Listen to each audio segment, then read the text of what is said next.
August 12, 1944. The Eastern Front, southern Poland. The ground shudders. It is a rhythmic, deep bass vibration that you feel in your teeth before you hear it with your ears. In the village of Ogloduw, dust dances on the wooden floorboards of abandoned farmhouses. Out on the horizon, emerging from the morning mist like prehistoric beasts, comes the iron fist of the Third Reich. This is the spearhead of a massive counteroffensive intended to throw the Soviet army back across the Vistula River. Behind this vanguard sits a reserve of nearly 300 German armored vehicles, waiting for the signal to pour through the breach and massacre the defenders. Leading the charge is a machine that terrifies the world. The Panzerkampfwagen 6 Ausführung B, the King Tiger. It is 70 tons of hardened Krupp steel. It carries a gun, the 88mm KH-43, that can vaporize a man from 2 miles away. It is widely considered the deadliest tank of the Second World War. On paper, it is invincible. Soviet shells bounce off its front armor like pebbles thrown at a castle wall. The German crews inside these monsters are laughing. They know their enemy cannot hurt them. They know the terrain here is flat, open farmland, perfect killing fields for their long-range optics. What they do not know is that they have already lost. They do not know that 3 days ago, a man with no military rank, no weapons training, and no clearance stood in this exact field and made a decision that would doom them all. He didn't use a mine. He didn't use an anti-tank gun. He used a shovel. They are driving straight into a trap so technically illegal, so bureaucratically impossible, and so visually invisible that their own reconnaissance planes missed it completely. In the next 48 hours, the most advanced engineering on the planet is going to be defeated by a modification to the landscape that cost $0. The invincible King Tiger is about to meet its match, not in a bigger gun, but in a farmer's stupid plow placement. The countdown has begun. The first track is about to hit the line, and when it does, the slaughter will be absolute. To understand why this specific trap was so necessary and so insane, we have to look at the terrifying reality of August 1944. The Nazis are cornered. The Red Army has crossed the Vistula River and established a bridgehead at Baranow. It is a dagger pointed at the heart of Germany. Hitler knows that if this bridgehead holds, the road to Berlin is open. He orders the immediate destruction of the Soviet position. To do this, he deploys his wonder weapon, the 501st Heavy Panzer Battalion. This unit is the elite of the elite. They are equipped with 45 brand new King Tigers. You have to understand the psychological impact of this vehicle. A standard American Sherman or Soviet T-34 weighs about 30 tons. The King Tiger weighs nearly 70. Its front armor is 150 millimeters thick and sloped. Allied tankers report firing point blank at these things and watching their shells shatter. The German doctrine is simple: blunt force trauma. They plan to drive a wedge of King Tigers right down the throat of the Soviet defense, smashing their tanks and opening a highway for the 300 lighter panzers and support vehicles waiting in the rear. But the King Tiger has a secret weakness. It is an obese giant. German engineers are obsessed with armor and firepower, but they have neglected the physics of ground pressure. The tank is so heavy that it puts massive stress on its transmission and tracks, but more importantly, it puts massive stress on the earth itself. The German High Command, the OKW, is aware of this. They have geologic maps of every sector. Before the 501st Battalion moves, they check the charts. The maps for the Oglodow Valley are marked clearly: trafficable Class A, solid ground, hard-packed loess soil, perfect for heavy armor. Based on these maps, Major von Legat, the commander of the 501st, is confident. He writes to his wife that the new cats will make short work of the Iv-Imans. He trusts the maps. He trusts the German efficiency. But the maps are wrong. Or rather, they are incomplete. The maps show the geology, but they don't show the hydrology. They don't show the centuries-old battle that the local Polish farmers have fought against the Vistula River. This entire region is essentially a reclaimed swamp. For generations, farmers have maintained a delicate, invisible network of drainage ditches, clay pipes, and absorption canals hidden beneath the wheat fields. As long as this system works, the ground is hard. It can support a tractor, a horse, or even a 70-ton tank. But the system is fragile. It relies on flow. It relies on the water being constantly moved away from the subsoil. The Soviet commanders, General Rybelko and his staff, are in a panic. They have no heavy tanks that can match the King Tiger. Their intelligence reports scream that the 501st is coming. They are digging in their T-34s, burying them up to the turrets, hoping to get lucky shots. They know that if the Germans cross the open fields of Ogledau, the range advantage of the 88mm guns will wipe them out before they can even fire back. The experts agree. The bridgehead is indefensible against heavy armor. The terrain is too open. The ground is too hard.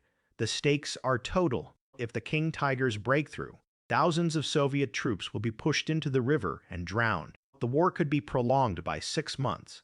They need a miracle. They need the ground to change. Enter the hero of our story. He does not wear a uniform. He does not have a chest full of medals. In the official Soviet after-action reports, he is often referred to simply as the guide or the local partisan. But oral histories and local legends from the WWII region give us a picture of a man we will call Stanislaw. Stanislaw is a farmer. He is a man of the earth.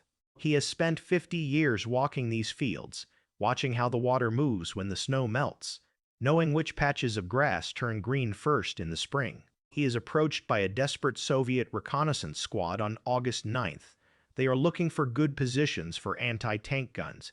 They want to know where the solid ridges are. Stanislaw looks at their map, the same kind of map the Germans have, and he laughs. He tells them they are asking the wrong questions. You are looking for where the ground is strong, he says. You should be looking for where the ground is weak. The Soviet lieutenant is confused. He explains that they need to stop a tank attack. Weak ground is useless. They need solid footing to fight. Stanislaw shakes his head.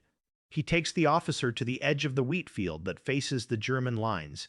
To the naked eye, it looks like a perfect flat corridor. Stanislaw explains that beneath the crust of dry soil, there is a layer of peat and sand that is thixotropic. That's a fancy scientific word, but Stanislaw describes it simply. It sleeps until you wake it up. He explains that the current drainage system keeps the water table about 3 meters down. But if you were to cut the lateral drainage pipes, the specific clay veins that run perpendicular to the slope, and then plow the surface to break the sun-baked crust, the water table would rise. But not just rise, it would saturate the peat. The top would still look dry because of the summer heat, but underneath, it would become a non-Newtonian fluid, a liquid trap waiting for pressure. Stanislaw proposes a plan that sounds insane. He wants to take the entire village's workforce, every man, woman, and horse, and spend the next 2 nights destroying their own land. He wants to sabotage the drainage system that his ancestors built. We will not plant mines, he says. We will plant mud. The Soviet engineers are skeptical. They are military men. They trust steel and explosives. They don't trust dirt. They tell him that a King Tiger has tracks almost a meter wide. It is designed to float over soft ground. Stanislaw insists. He tells them he doesn't care about German engineering. He knows this mud. He knows that once the surface tension is broken by 70 tons, the suction will be impossible to break. He offers them a deal. Give him the tools and the protection to work at night, and he will catch the Germans for them. It is a moment of pure insight from a man who lacks credentials but possesses mastery. He sees the battlefield not as a grid of coordinates, but as a living organism, and he knows how to kill it.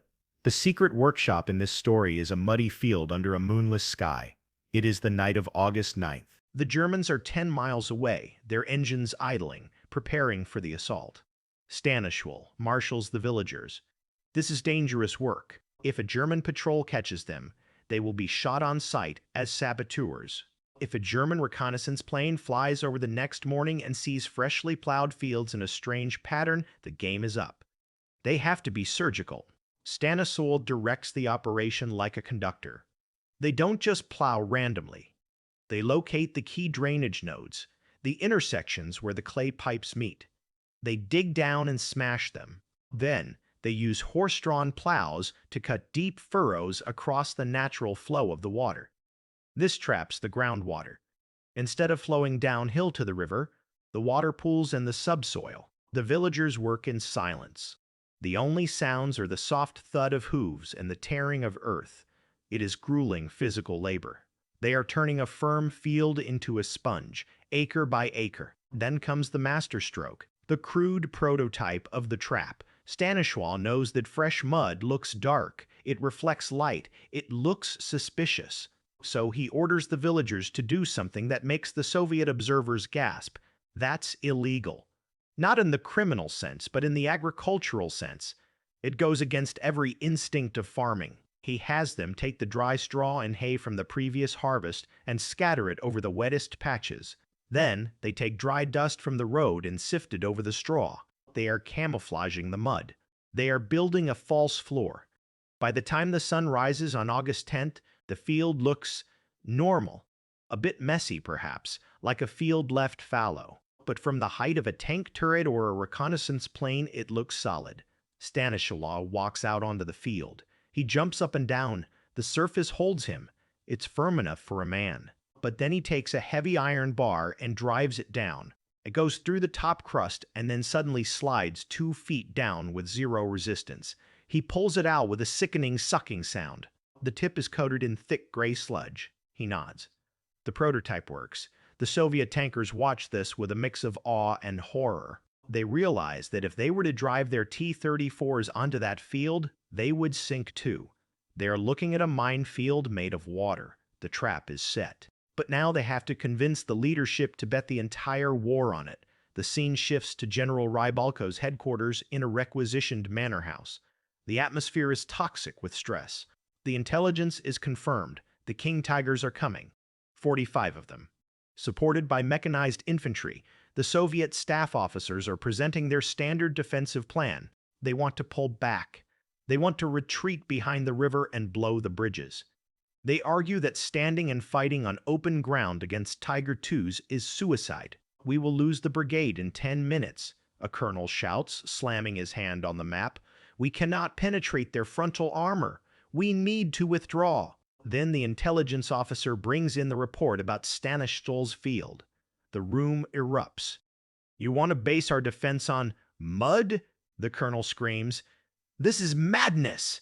The German charts say it is Class A terrain. If that farmer is wrong, the Germans will roll right over us and we will have no reserve. It is the classic confrontation between the experts with their degrees and doctrine and the maverick idea that defies logic. The staff officers are terrified of being blamed for a disaster. If they retreat, they can say they were following orders. If they stay and get slaughtered because the mud didn't work, they will be court-martialed and shot. General Rybalko listens. He is a hard man, a veteran of Stalingrad. He looks at the terrified faces of his staff. Then he looks at the young intelligence officer who vouched for Stanislaw. The Germans are arrogant, Rybalko says quietly. They trust their machines too much. They do not look at the ground. Rybalko knows that the King Tiger has never been tested in these specific soil conditions. He knows that the element of surprise is the only weapon he has left. He stands up. The room goes silent. We stay, he orders. Dig in the tanks. Camouflage them in the haystacks. Do not fire until I give the order. He turns to the map and draws a red line right through Stanislaw's field. Let them come into the kitchen. We will see if they can cook. He approves the plan. But there is a catch. He orders a young lieutenant named Alexander Oskin to take his T-34-85 and hide it in a cornfield right on the edge of the trap. Oskin is the bait. If the trap fails, Oskin will be the first to die. The stage is set for one of the most lopsided tank battles in history. But before the first shell is fired, I have a question for you. Would you have trusted the farmer, or would you have retreated? Let me know in the comments below. And if you're enjoying this deep dive into the untold tactics of World War II, please take a second to click that subscribe button. It helps us bypass the algorithm and bring these stories directly to you. Now, back to the front. Dawn. August 12, 1944. The mist is heavy. The air smells of diesel and damp earth. Lieutenant Oskin sits in his T-34. He is covered in corn stalks. His crew is silent. They are watching the ridge. Then they appear. The king tigers come over the crest of the hill. They are magnificent and terrifying. They move in a wedge formation, their long 88-millimeter barrels scanning the horizon. The ground shakes. Major von Legat is in the lead tank, number 5, row 2. He scans the field. It looks flat.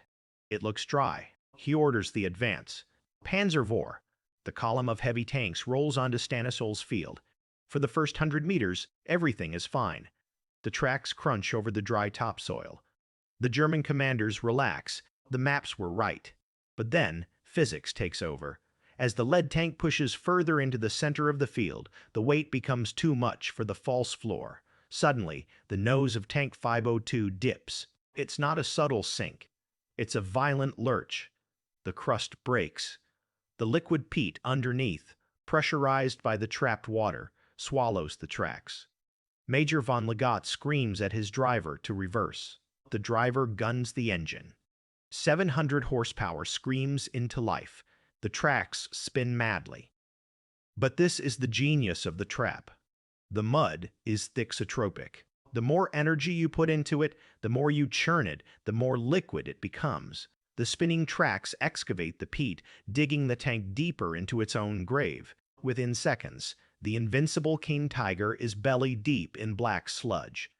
The tanks behind him try to turn, but Stanislaw plowed the entire corridor. As they pivot, their tracks tear up the fragile crust, and they too begin to sink. It is chaos. The radio is filled with screaming. We are stuck. We cannot move. The ground is eating us. 30 tanks, the spearhead of the entire German offensive, immobilized, helpless. This is the moment General Rybako was waiting for. Fire. From the cornfield, Lieutenant Oskin's T-34 roars to life.